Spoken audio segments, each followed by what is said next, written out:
Hi, I'm Willie Mayette from PianoWithWillie.com. This lesson is a mini lesson on slash chords.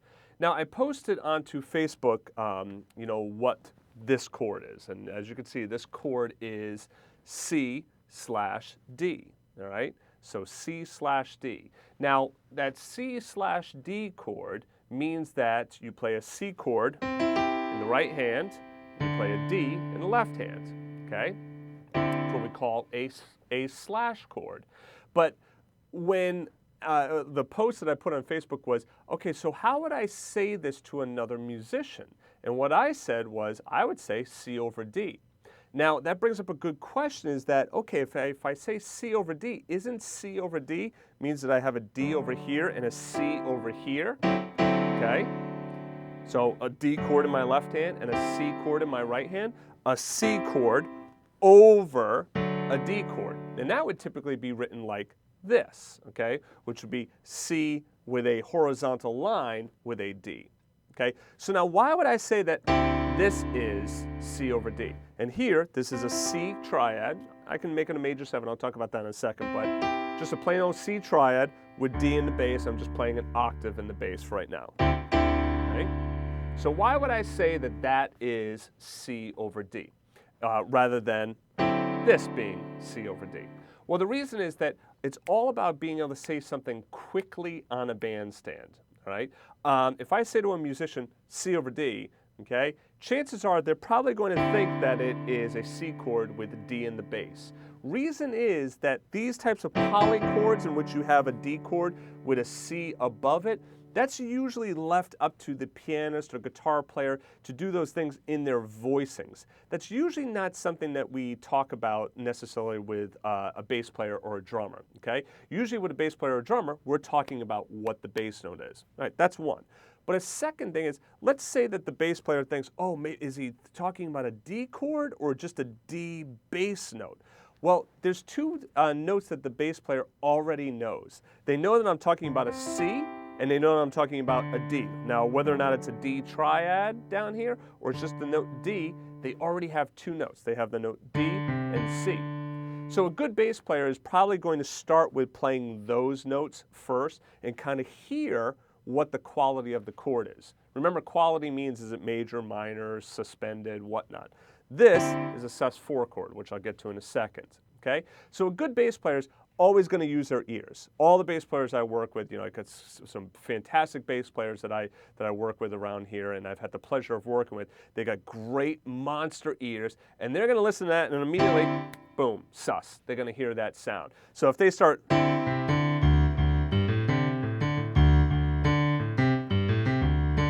immediately, as soon as they hear that sound, they're immediately then going to start to bring in that sus4, okay? And then also, like I said, the first reason is those types of polychords like that are not as common to be speaking on the bandstand in terms of, like, okay, this is going to start with a C over D, all right? C over D normally doesn't mean like polychord. That would normally mean, okay, that means I play a D, all right? If I'm the bass player, I'm going to hear that, I'm going to say, oh, okay, that means I play a D, all right? It's also shorter than saying, okay, this starts with a C with D in the bass, okay? Depending on how much time you have, if it's between tunes and you don't have a lot of time between songs, you're going to go, boom, C over D, all right? And then immediately the player is going to know that, oh, this is a bass note stuff, okay? And as soon as you play the chord, they hear it, it's going to become clearer at that point. So now let's talk about what kind of chord this is, what the quality of the chord is. So I said that this is a sus4. If we analyze it, that's my root, that's my 7th, my 9th, and my sus4. Okay? I can make a C major 7, and it gives me my 13 up here as well. So this is a great sus4. This is a great jazz sus4 voicing right here. So root down here. If I wanted to, I could also think in terms of like, all right, well, let me play a root 7 here in my left hand and a minor triad in my right hand built on the 9th. So again, if I wanted to do, let's say, an F sus4 chord, root 7 in my left hand, G minor triad in my right. Now what's nice about this thinking in terms of triads is that I can also utilize that G minor pentatonic scale And that works perfectly over that F sus4 chord.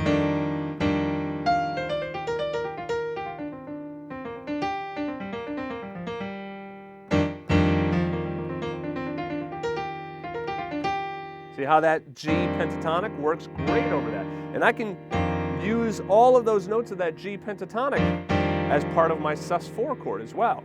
And you get that nice big thick chord there. Okay. So anyway, getting back to that sus, this is a great sound to just kind of know all around the keyboard. And this is a nice sound that you can come up with some cool sounds and cool progressions. So let's say I'm going to do D minor 7, G minor 7, and I'm just going to move back and forth between those two chords.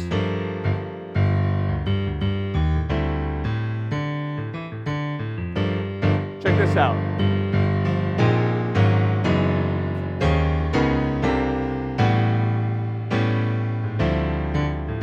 So I can take that harmony and take it way out. I'm playing these sus chords that theoretically would make no sense between D and G. So I'm going B flat sus, A flat sus, G flat sus, and then what did I go up to? Like E flat, E flat, did I do D flat? I think I did D flat as well. And then to A, and I can go to an A7, and go back into my D minor, right? So literally all I did is I did all these weird sus chords, could pick pretty much anything, all right? And then I ended on that 5 chord, and then it takes me right back to the D. So, for instance, again, let me show you again. So like D minor, right? Let me just take a real basic D minor, maybe I'll add in the 7th. G minor, 7th.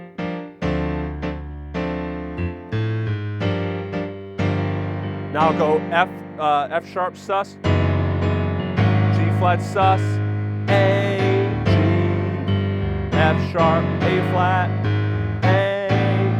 A7.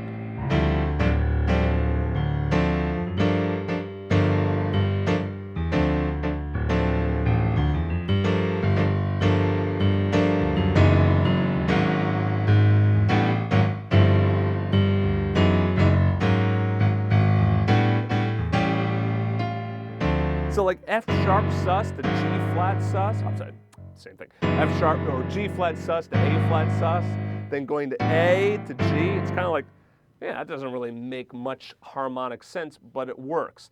And one of the reasons that it works, okay, and we can analyze and get into like, you know, there's some other reasons why it works, but one of the main reasons that it works is because we are using a constant structure. Or another way of putting that is a constant quality. Like, you know how I was talking about the quality of the chord being major, minor, whatnot, okay? If I move to different quality chords, listen to what happens. If I go F sharp minor to G flat sus, G flat 7, right? Then A sus to G minor.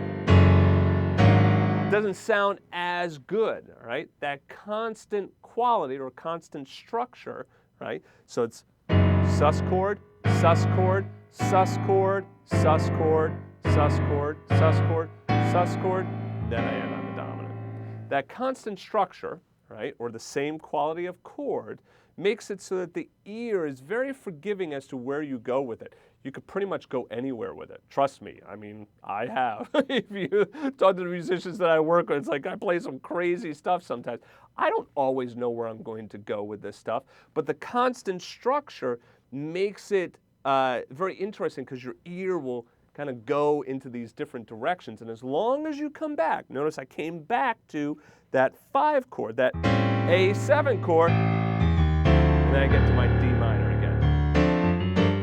So it's a nice way of just having a 2-chord groove.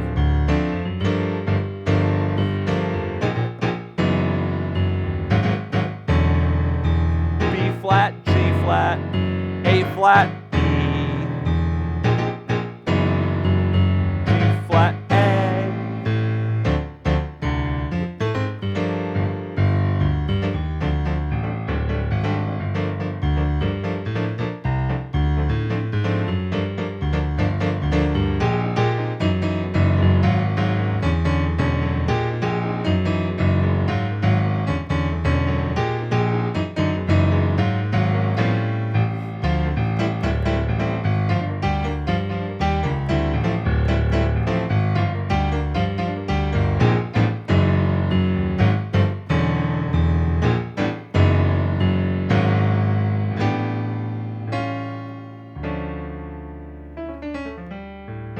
So there, kind of going into a more of a Latin groove.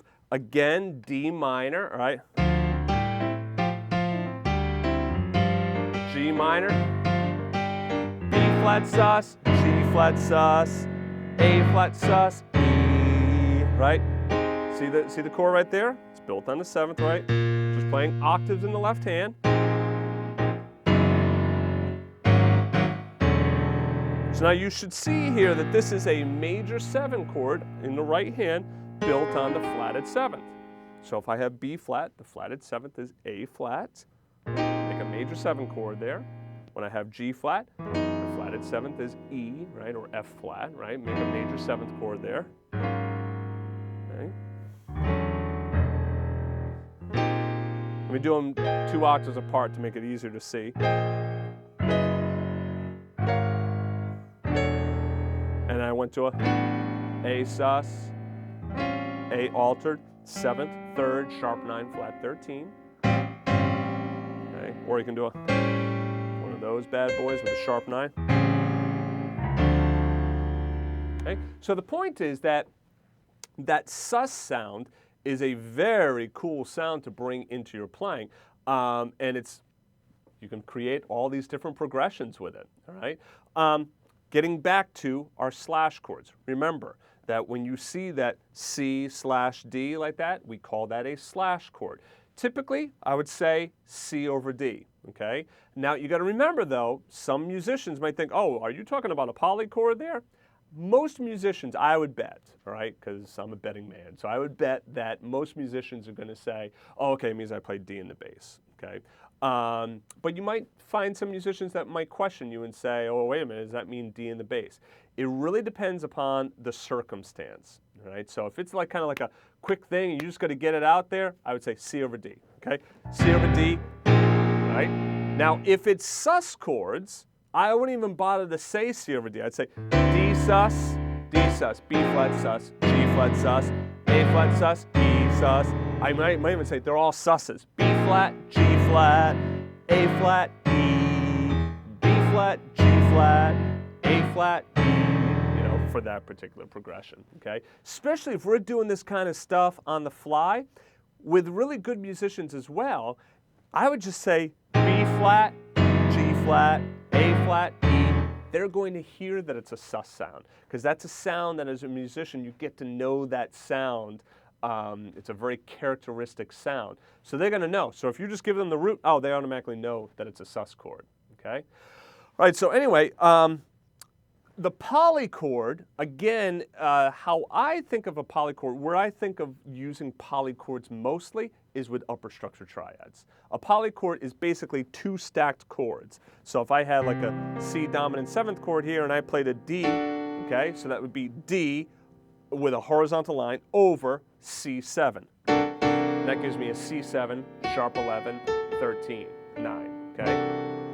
Remember, the virtual keyboard is set to all flats, so that's why it says G flat. Just because otherwise it would keep going back and forth between sharps and flats because I'm switching keys. So C7, sharp 11, all right? If I did something like this is a B minor triad, right, in second inversion. So I might say B minor, horizontal line, F7, okay? This is going to be a flat 9, sharp 11, 13. Okay? So that's where you're going to find more of the polychord rather than a slash chord. Slash chord means it's a different bass note. Polychord means that it's a different chord underneath. Okay?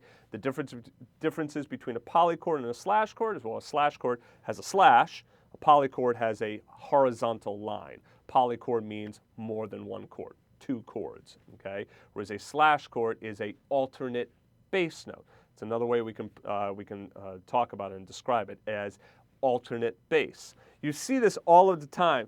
C, C over B, A minor over G, F, F over G, right? There's your G sus.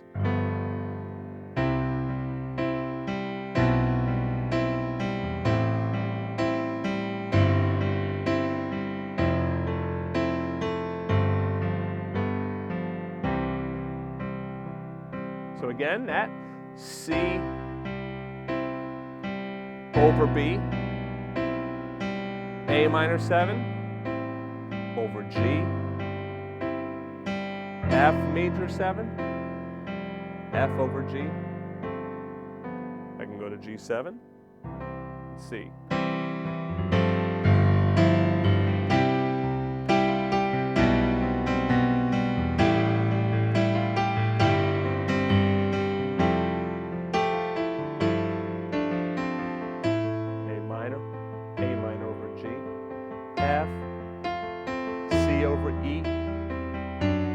Over F sharp, D7 over F sharp, G, sus.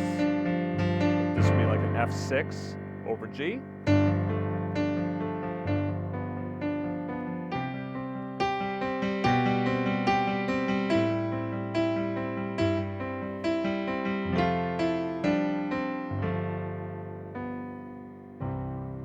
Okay, so those slash chords allow that bass motion. And that's what's so, I mean, that's one of the best things I love about bass players is that they're constantly putting in all of this alternate bass motion. So the chord might say C7 going to an F7, but they're not just playing a C7. They might like throw in the G flat and make it a tritone, right? Before they go to the F, or go to the E, you know, do that little alternate bass, and then go up to the F. So that alternate bass, or slash chords, as I've said, slash chords, alternate bass, same thing, okay? Those alternate bass notes add some real cool motion. Last thing I want to leave you with, I love this kind of stuff, and I know I'm throwing out a lot of information, but I want to leave you with this one last point. When we think about melody, melody kind of works up here, right? This is our melody up here, and our bass motion is down here. Bass players have a very important role. I personally would say they have a role that's just as important as the melody because they are taking care of the bottom end. So the drummer takes care of, that's the engine, all right? Without the beat and without the engine going, it's like you don't really go anywhere. So that's the drummer's job, is to be the engine of the group, right? Guitar and piano really fill out the middle. They fill out all of the chordal stuff, the fills, you know, the runs, you know, voicings and whatnot, the harmony of the song. The melody, that's the singer, of course. It's like, you know, like it's prime importance, right? Okay, I'm just teasing singers. All right, so, but the singer has an important role, and that's all of the melody, okay? So the melody is, that's what you go down the street singing, you know? Like when you're in the shower, you're singing the melody of the song. The bass player has this, like, kind of forgotten role sometimes because it gets buried in the mix. A lot of times it's difficult to hear that bass. But it's so important because that's the opposite, you know, that's the opposite ends, right? So you get your melody up here, you have the bass down here. So if I had,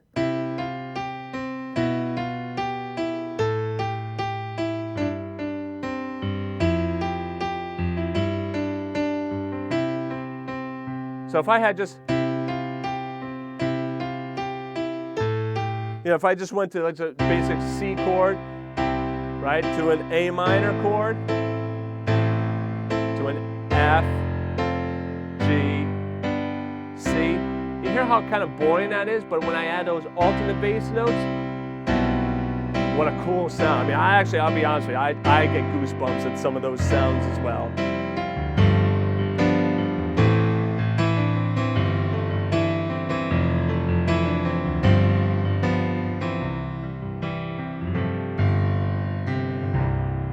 Right? You also get a like,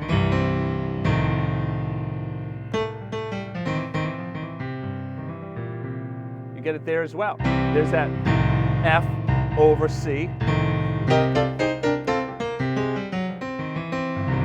Back to C. Okay? So that alternate bass stuff, you hear that a lot. We hear that a lot in all kinds of music. So now when you're listening to it, now you kind of get a better understanding of that's what it is.